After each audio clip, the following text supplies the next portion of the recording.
guys, welcome to today's bookmas video, which is a roundup of my favorite classic books. I feel like this list might be fairly predictable. I don't think there's going to be anything shocking on here. I am wearing my thrifted cardigan that I got from the thrift store. I shared about that, my shopping trip, in a reading/thrifting vlog recently, but what I forgot to share was these earrings. I also bought these earrings for a whopping $1. Thrifting is the way to go. One thing I need to note is the books on this list, at least to the best of my knowledge, I tried to only put books on this list if they were 100 years or older. So that ruled out a lot of books that I feel like are classics but didn't fit that category. So I just so happen to be holding a few of the books. I'm going to start with these ones and then I'll go on to the other ones. The first one is a really great winter read in my opinion, and that is Little Women. I think this is one of the few, possibly the only, classic that I read in high school that I was not forced to read. I clearly remember reading this in grade 10 or 11 and impacting the one part. Okay, so Little Women is actually Little Women plus The Good Wives together. And it's the story of four sisters and their mother while their father is off in the American Civil War. I always forget that this is set in the States. It feels very British, but it's not. But it's two books together. So it started out with Little Women, and apparently that was met with such a great response. They made her write a second book, and my cat's at my door. And the second book, Good Wives, is still really good, but it's heartbreaking. And so they're often sold together, except sometimes they're not. I think in the UK, Little Women is just Little Women, but at least in North America, Little Women is both books together. And yes, this starts out Christmas morning or Christmas Eve, and so it's got those like Christmassy vibes and wintry vibes. We actually follow them over the course of a few years, so it's not just a Christmas book, but it feels like one to me. And I'm always amazed that a classic book that I read in high school I actually enjoyed. I wish I would have read more. Maybe I would have enjoyed more of them. Okay, actually, I know I've talked about this book before, so if you've been here a while, watched a bunch of my books, you'll probably know that I like this book. I might have to let the cat in. I'll let the cat in. Suspense. We'll see how good he does, or if he just instantly goes for the tripod. He's getting really big. He's almost 5 months old, and he's as big as our last cat was as an adult, and he's not even like halfway done growing, so he's gonna be huge. You going down? Okay, so I feel like this book needs a lot of disclaimers. I don't really like the storyline, and yet it's made it onto my classics book list because I love the writing. One of the things I mentioned in things I like about books is I like books that can make me feel things, and this book makes me feel like I am like in the English moors, and I love it so much for that reason, and that's Wuthering Heights. Once again, I don't really like the storyline. The people are terrible. Characters are terrible, but the way she writes is amazing, and Emily Bronte has become one of my favorite poets as a result. So I feel like it needs a disclaimer, but it definitely is one of my favorite classic books. Okay, then we've got some Sherlock. My favorite is the short stories, so The Adventures of Sherlock, The Memoirs of Sherlock, and I always forget what the other one is called, but the short story collections with Sherlock in them. I think they're brilliant. Always have, always will. Yeah, they're just short little mysteries, and they're not always murder mysteries, which I appreciate. It's just something different. Yes, love Sherlock. Next, we've got a book that I've only mentioned in my things I don't like to see in books, except this one is an exception. That's Pilgrim's Progress. Now, I haven't read this book since grade 10.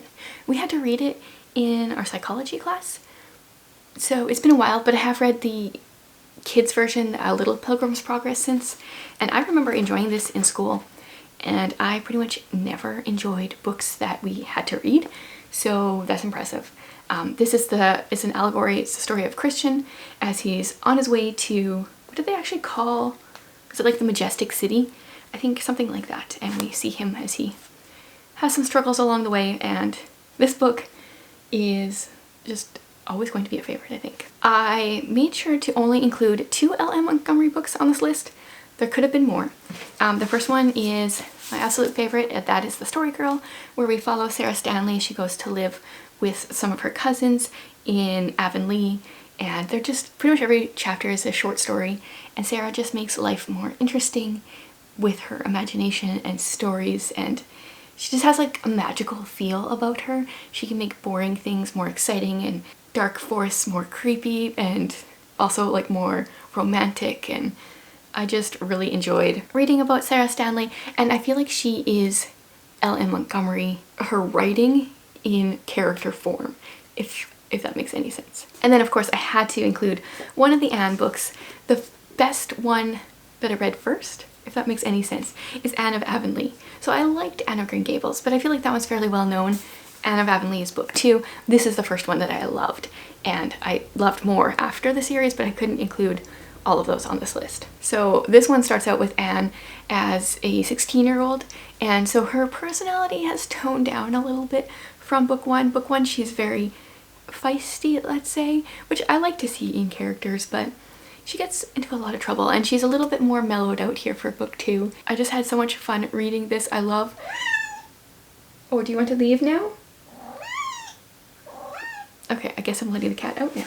Okay, so I love how you can tell that Ellen Montgomery like spent time in small towns, because her small town characters are completely accurate. As someone that grew up in a small town, in a small farming community, I like could put specific names to these characters in her stories, and I love that. And then we're gonna finish things off with 2 books by another one of my favorite classic authors. Actually, I've liked 2 out of 3 that I've read.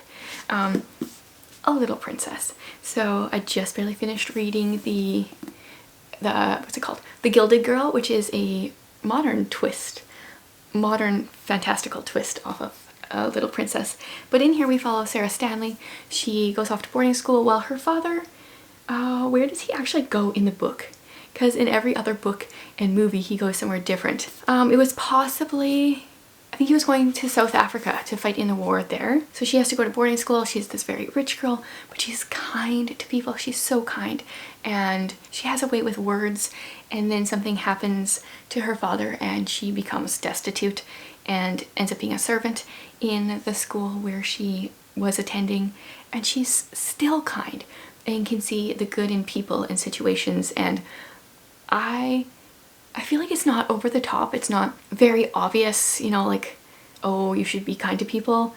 It's just so natural and sweet, and I love that. I think I'm saying I love that at the end of each one of these because I really do. And then also by Frances Hodgson Burnett, I have The Secret Garden. I have read Little Lord Fauntleroy by her. Not a favorite, and I don't even know if she's read or written more, but these 2 are my favorites. I also like to collect my favorites in different editions.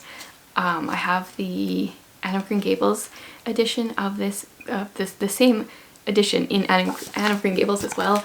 I love the illustrations. So in this one we follow a girl named Mary Lennox, who grew up in India, rich parents as well, kind of similar start to Sarah from A Little Princess, except Mary is a completely spoiled little child. She goes off to live with her uncle, who's never around, and she's just miserable. She's mean to people. She expects people to wait on her.